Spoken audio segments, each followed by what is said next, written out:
о семье родной Бог меня послал. Говорят, что папа мой очень горевал.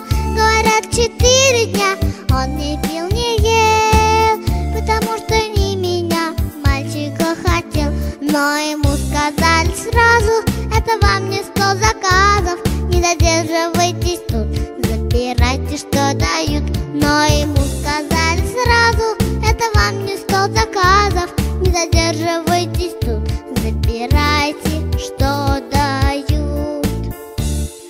Только о своей мечте папа не забыл. Оказалось, он в семье всех упрямей был. До сих пор ему не лень, вот уж сколько лет, приносить мне каждый день новый пистолет. Я уже играть устала в заводные самосвалы, и к футбольному мячу подходить я не хочу. Я уже играть устала в заводные самосвалы, и к футбольному мячу подходить я не хочу.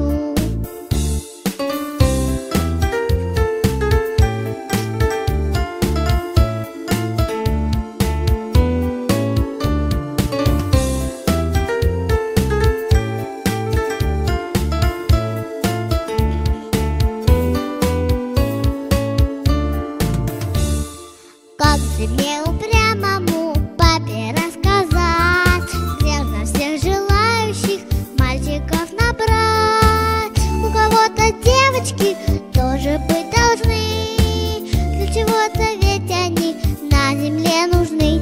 Завтра папу я с надеждой обниму за шею нежно, он, конечно, все поймет и мне куклу принесет. Завтра папу я с надеждой обниму за шею нежно, он, конечно, все поймет